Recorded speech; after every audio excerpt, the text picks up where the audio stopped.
La cláusula de la vida eterna. Siento como cada que digo lo de la cláusula de la vida eterna, Sí, no manches, sí, me sí siento siento que, celestial, así ya de no, padre, yo siento que padre. estamos en un episodio de La Mano Peluda, así como No, de la vida eterna, como muy macabro. no, Yo, fíjate yo que a sí mí no lo me suena siento. macabro, a mí me suena como que ya, valió madre, ya, Tú te celestial, ya. Sí, tú sientes así, como, cantos gregorianos, exacto, y así. yo digo, o sea, yo estoy escuchando la cláusula de la vida eterna y cuando lo digo siento que es como el pacto con el diablo, como la cláusula Ok, de, ok, ya sí, sí, sabes, sí. como de la fuente de la eterna juventud. Sí, Sí claro. siento que es algo así como más macabrón. Entonces, bueno, me encantan los nombres. Yo no sé quién la bautiza. Es lo que te Evidentemente iba es a la decir, o sea, oposición. Creo que sale de la oposición y ya así lo toman los medios de comunicación, porque sí los medios son ingeniosos, pero últimamente el ingenio no viene de manera propia, ¿no? No es propio, viene de alguien más. Entonces, quiero retomar lo que, por si usted no se enteró, por si usted no sabe, por si usted sigue perdido, sigue leyendo estas notas del Universal, Milenio y demás, o incluso que pudiera haber leído una opinión que yo hice en redes sociales justamente diciendo que yo, para la información que teníamos, porque quiero regresar un poco, ¿por qué no conocía esta información antes como para poder haberme generado un criterio propio, que es algo que yo siempre alego? Porque el dictamen como tal solamente los tienen los senadores. Entonces, a menos que algún senador lo comparta y demás con las modificaciones y sobre todo porque esto fue una reserva, pues literalmente tienes que tener el documento compartido por el que presenta la reserva. Y eso ya normalmente no lo tienes es hasta muy que interno, ¿no? son documentos internos que no te actualizan en tiempo real en el Senado. Entonces, las actualizaciones en el Senado vienen hasta el 2 días después, hasta un día después, si bien te va. Y ahí es cuando puedes tener una noción de cuál fue el documento que se aprobó ya con las reservas. Y ahí es donde nos pudimos haber enterado qué decía la famosa reserva llamada de vida eterna. Pero eso no pasó. Acordémonos que se aprueba en la Cámara de Senadores y ese mismo día la turnan a la Cámara de Diputados y ya la están discutiendo en la Cámara de Diputados. Entonces, se aprueba en la mañana, para la tarde ya está en la Cámara de Diputados y la actualización va a llegar hasta mañana. Entonces, obviamente no teníamos esta noción y de ahí la importancia de la entrevista que le hacemos al senador César Cravioto, que nos explica cuál es la reserva que presenta el Partido Verde. Entonces, en ese desconocimiento, porque no existe el documento oficial, que evidentemente no leí, hasta este momento que hablamos con el senador, opine que a mí se me hacía que Morena estaba cometiendo un error al caer en el chantaje del Partido Verde, porque la prensa te retoma lo que dice la oposición y no había posicionamiento sobre la cláusula de la vida eterna por parte de alguien de Morena PT, no había. Solamente, obviamente, los medios de comunicación llenaron. Nosotros estábamos transmitiendo en vivo cuando estaba la sesión, ya habían presentado la reserva, entonces no escuchamos cómo la presentaron, pero no habían explicado tal cual como estaba. Entonces, obviamente, la parte técnica viene en el documento que llegó a la Cámara de Diputados y que se está aprobando y que de hecho ya retiraron la cláusula de la vida eterna. Así que le quiero explicar qué es la cláusula de la vida eterna ya con la información que comparte un senador, el senador César Cravioto. Esta famosa cláusula prácticamente es, vamos a regresar a como estábamos antes de que se hiciera la modificación de los convenios de coalición por ahí del 2014. Cuando yo llegué al Partido Verde en el 2015, finales del 2015, principios del 2016, yo llegué a finales del 2015, eh, ya se habían celebrado elecciones previas y justo me había tocado ver, o sea, de los, ya saben, de llegas y se modificó la oficina y te toca archivar papeles y demás. Y justamente uno de los papeles que me toca archivar fue un convenio de coalición. Y en ese convenio de coalición, que lo he platicado en veces, lo he platicado anteriormente, por, o sea, se pusieron de acuerdo los líderes de los partidos políticos, en ese caso PRI Verde en el estado de Puebla, y el PRI, porque prácticamente era una decisión del PRI en la que el Verde aceptaba y se llegaba a una negociación, negociaron que al Verde se le diera el 7% de los votos de esa elección. Entonces, en la boleta solamente aparecía el logo de la coalición, o sea, solamente aparecía el nombre una sola vez y una sola vez aparecía el logo de los partidos políticos que estaban en coalición. En ese entonces, sigo poniendo el ejemplo del partido PRI Verde, cuando estaban coaligados, solamente aparecía el logo del PRI Verde. Y si ustedes hacen memoria, se acordarán que antes, por ahí de antes del 2014, en todas las elecciones, cuando había partidos que iban coaligados, solamente había, cuando estaban juntos, un logo. Cuando compartían candidatos y estaban coaligados, solamente había un recuadro más bien. y en ese recuadro estaban los logos de los partidos coaligados. Si hacían un logo nuevo para la coalición, estaba el logo de la coalición y venía qué partidos conformaban la coalición o venían los logos de los partidos políticos en la boleta. Entonces tú solamente votabas un recuadrito para votar por la persona. Y evidentemente necesitaban saber cuántos votos le corresponden a un partido y cuántos le corresponden a otro. Entonces, se hacían convenios de coalición en donde pesaba el partido que tuviera mayor militancia. El partido que tuviera mayor militancia es el que se llevaba la mayor cantidad de votos y el partido que tenía la menor cantidad, del partido chiquito, es el que buscaba negociar para que se le diera una cantidad de votos suficientes y eso es lo que hacía que mantuvieran el registro. Entonces, en el caso del PRI Verde, muchos años el PRI Verde, sobre todo el verde más bien en este caso, mantenía un 7% de la votación. No necesariamente porque se votara por este partido y consiguiera el 7% de los votos, sino porque ya había un convenio en donde habían acordado que el 7% de los votos de esta elección le iban a corresponder a el partido y obviamente los votos que obtuviera la coalición. Eso es a lo que querían regresar, que es una dinámica más segura para los partidos políticos chiquitos. Entonces, lo que dice el senador César Carvioto es, quisimos apoyar a los partidos de coalición, porque ellos nos hayan ayudado y nosotros los queremos, como de, vamos a retribuirles el apoyo que ellos nos han dado, vamos a regresárselos, y es esta dinámica de ahí sí regresar a como estaba el proceso pasado. Aún así, sigo teniendo mis dudas sobre esto. Si bien es cierto que no es vida artificial, porque ya se había trabajado con esta dinámica, también es cierto que no serían los votos reales, que esa fue una de las muchas motivaciones en su momento para eliminar los convenios de coalición y que cada partido político tuviera sus propios votos y que se midieran en las elecciones. Para mí, esa es una manera más sana. Pero ¿qué pasa? Y justa. Pero ¿qué pasa, siendo realistas, en la operación de un partido político pequeño? Que el partido político más grande te come. Eso sí pasa. Entonces, tú pueden traer exactamente al mismo candidato, pero normalmente el partido más grande es el que propone al candidato.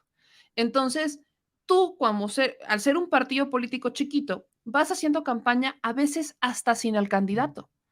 Vas haciendo campaña para que la gente vote por ti y no tienes la misma cantidad de recursos que tiene el partido político grande. Entonces no tienes la misma cantidad de utilitarios, no tienes la misma cantidad de publicidad, para que me entiendas. Y el partido político más grande, que tiene más recursos, te come y se ve en las elecciones. Entonces, como todavía hay mucha gente que se está politizando y México está en este despertar político, hay mucha gente que no sabe votar.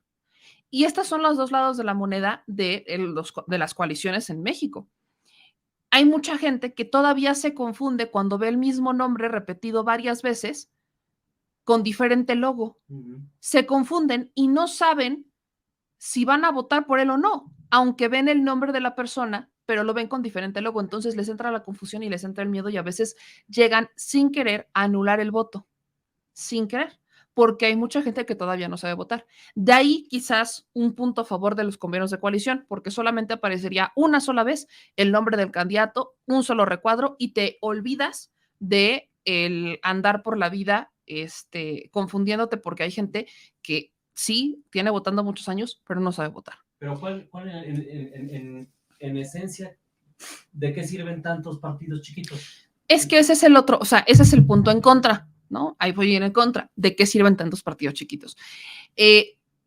Muchos legisladores y muchos están a favor de que haya cada vez más partidos políticos, porque dicen que ese es un reflejo de la democracia. Personalmente, yo creo que no. Personalmente, también bajo la operación política, creo que lo que deberían de hacer es darle un piso parejo a las candidaturas independientes. Eso sí. Y entonces te olvidas, lo que siempre he dicho, de gente que se está sumando a partidos políticos que sabe que le van a dar la victoria porque el partido ya tiene un trabajo, pero que no son nadie. O personas que se están cambiando de partidos políticos porque la única herramienta para llegar al poder es a través de los partidos políticos y que no necesariamente comulgan con el partido político. Caso Lili Telles, por ejemplo. Te olvidas de eso si les garantizas un piso parejo en la independencia y que puedan realmente competir desde la independencia, que siendo honestos en México, para lo único que te alcanza siendo independiente es para una diputación o una senaduría, no te alcanza para más. Y si acaso gobernador, ahí está el caso de Nuevo León y yo lo dejaría muy tentativo con el Bronco, pero no te alcanza para una elección federal más choncha, no te alcanza como para una presidencia, no te alcanza para muchas gubernaturas, honestamente no te alcanza, porque no tiene los mismos recursos para recorrer todo México, porque no tiene los mismos recursos para la publicidad, porque no tiene los mismos recursos para hacer la chamba. Entonces, pero si se la dieron y si la abrieran así, si la abrieran de tal manera que hubiera un piso parejo para que realmente fueran competitivos los candidatos independientes, entonces ya creo que ya no tendrían que estar realmente pensando como una vida artificial a los partidos políticos con estos convenios, o sea, con regresar a la dinámica de convenios de coalición en donde se acuerden los porcentajes antes de que se haga la elección. Creo que ya no sería necesario, porque ya sería de los partidos, dense, que es actualmente la dinámica en la que estamos con el 3% del registro, para que los partidos políticos puedan seguir existiendo, porque sí tenemos muchos partidos rémoras, la neta. Y supongan que esta iniciativa se hubiera continuado, ¿qué es lo que iba a pasar? Partidos políticos como redes sociales progresistas, Fuerza por México, Partido Encuentro Solidario, supongo estos nombres de estos tres partidos, que intentaran conseguir el registro, ¿con qué partido creen que se iban a aliar? No, México Libre. México Libre. ¿Con qué partido creen que se iban a aliar estos tres partidos? Con Morena. Porque por default ya iban a tener un porcentaje de votos garantizado por el movimiento que representa Morena. Y por default ya iban a tener una vida, aunque la gente no los quisiera en realidad. De hecho, el que se eliminaran los convenios de coalición fue lo que terminó desencadenando que hoy ya no tengamos al Partido Nueva Alianza, que ya no tengamos al Partido Encuentro Social y que no tengamos a muchos otros partidos que surgieron y murieron, porque justamente ellos habían vivido por este porcentaje. Vivían por ese porcentaje porque vivían en alianzas.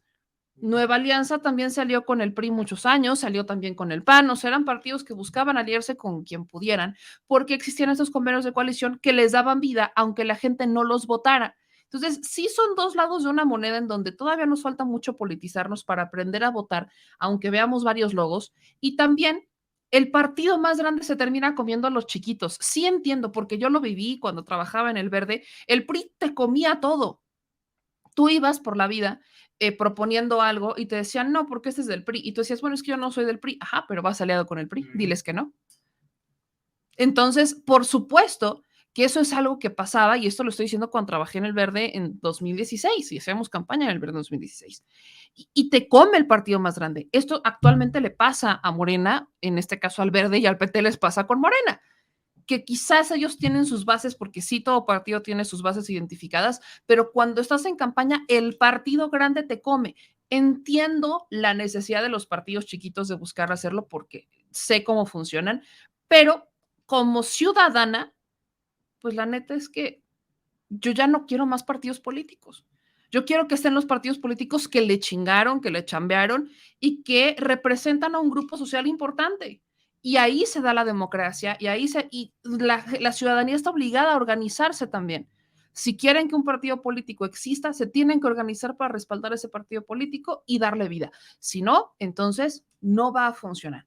Pero esto es la explicación para que no vayamos por la vida creyendo todo lo que nos dicen. También confieso cuando me equivoco, pero esta es ya la verdad de esta iniciativa de la vida eterna, que ya bajaron.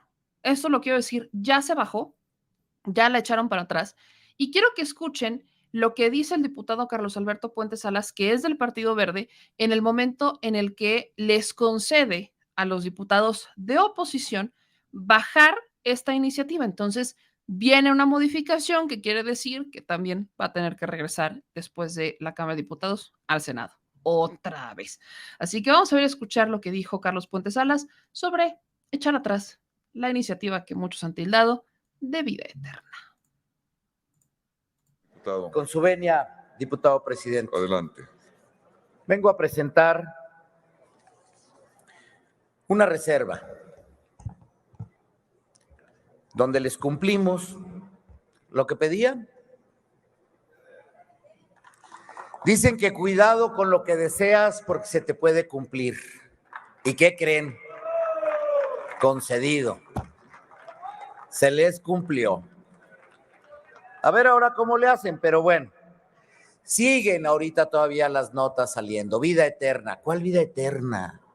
No hay vida eterna. ¿Qué transferencia de votos? ¿Cuál transferencia?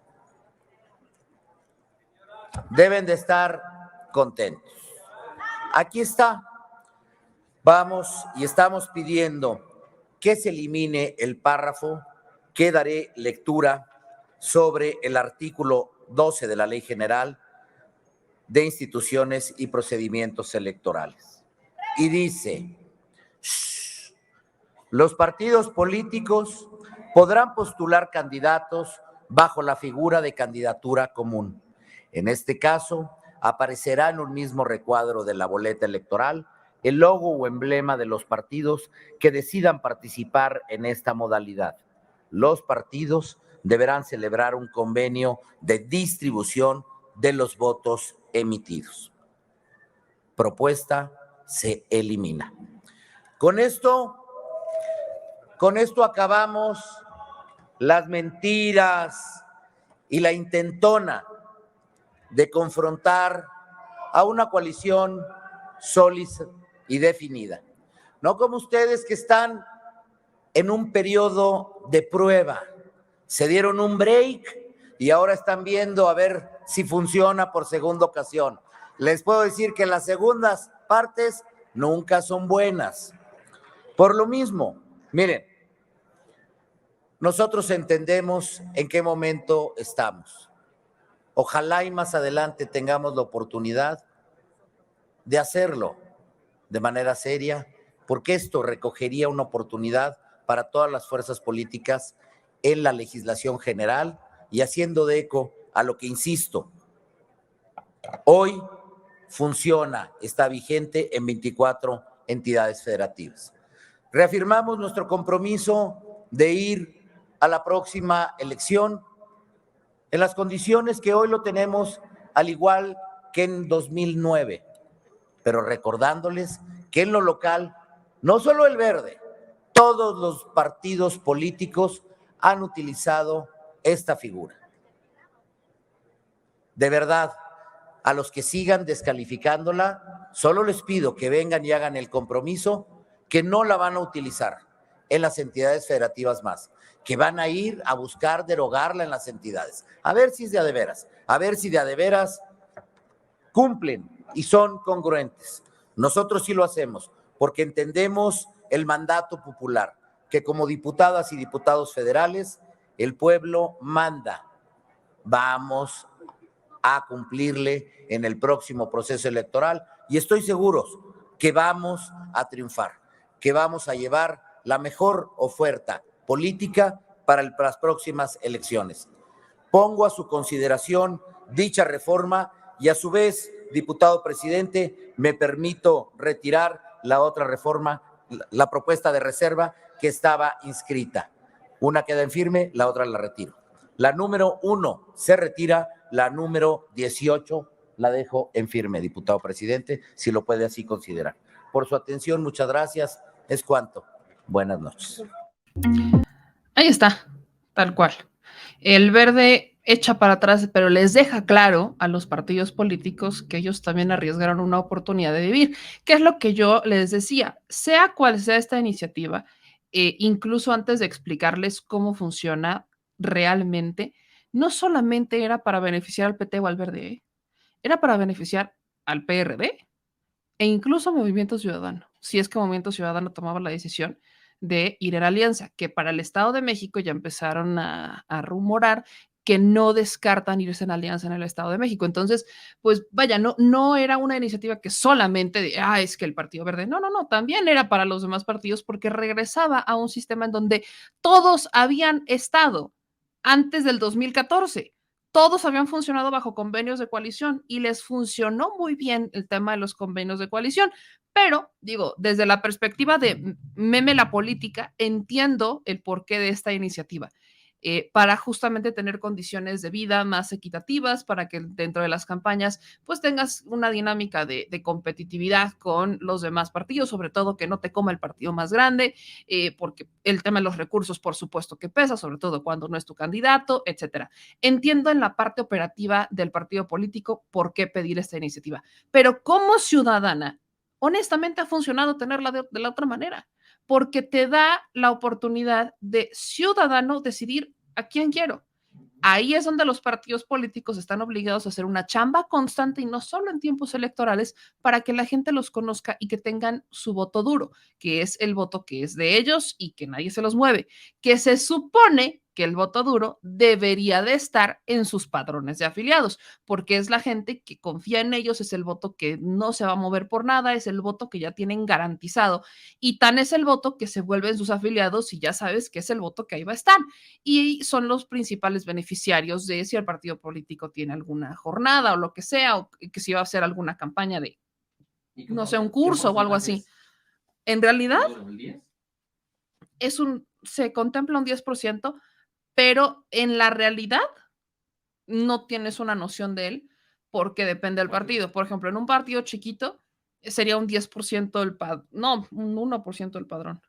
Y en el partido político grande tipo Morena, sí tienes un voto duro garantizado que dice Morena de color, bueno, es que con Morena. En el PRI, cuando eran tiempos del PRI era un 10%, con Morena se han volado las cifras. Sí, porque Morena sí tiene una fidelidad mucho más grande por Andrés Manuel López Obrador. Creo que vamos a poder empezar a medir realmente la fidelidad de Morena a partir del 2024. O sea, a partir del 2024 vamos a empezar a medir cuál es la lealtad y la fidelidad que tiene la gente hacia Morena como partido y no como tal hacia Andrés Manuel López Obrador. Habrá gente que por decir, como es el partido que fundó Andrés Manuel López Obrador, a capa y espada lo defiendo. Habrá gente que diga, como él ya no está, ahora convénzanme. Eso es algo que tendremos que empezar a medir a partir del 2024. Si les digo que vienen tiempos muy interesantes electoralmente, y yo creo que estamos viviendo tiempos privilegiadísimos porque estamos en un tiempo de politización que sin la figura de Andrés Manuel López Obrador no habría sido posible. Nunca antes un presidente se había dado a la tarea de politizar a los ciudadanos, a favor o en contra, no importa lo que opinen, pero están opinando. Y eso es el legado más grande que va a dejar Andrés Manuel López Obrador.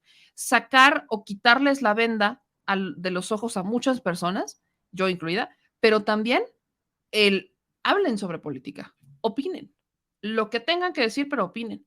Cuando en las casas no se hablaba de política, era como ni se te ocurra, a menos que tu familia participara en política. E incluso si tu familia participaba en política, dentro de las reuniones familiares era regla de mamá o de las mamás de la casa no hablar de política, a menos que tu mamá fuera la que estuviera en la política. Entonces, eran como temas que no se tocaban. Y hoy, este presidente le ha dado a la ciudadanía la oportunidad de volver a hablar sobre esto, de politizarse, y eso es lo que hace que la gente hoy voltee a ver reforma electoral, cómo votar, por quién votar, cómo hacerle, qué no hacerle, cosas que antes no hacíamos, cosas que antes no nos importaban, cosas que antes la gente decía, voy a votar si es que tengo tiempo, voy a votar si es que me convence el candidato, si lo conozco o no sé qué, voy a votar pues a ver si quiero, a ver cómo ha amanecido, amor, voy a votar pues si me abren temprano. O sea, hay mucha gente que todavía pone pretextos para salir a votar, pero eso ha ido a la baja y ha sido gracias a la politización, de la cual obviamente muchos políticos se quejan porque no les conviene. El tener un pueblo politizado que se cuestione, que participe, que pregunte, que cuestione, que vigile, que supervise, que esté involucrado, es el mayor terror de un político, porque lo obliga a hacer su chamba.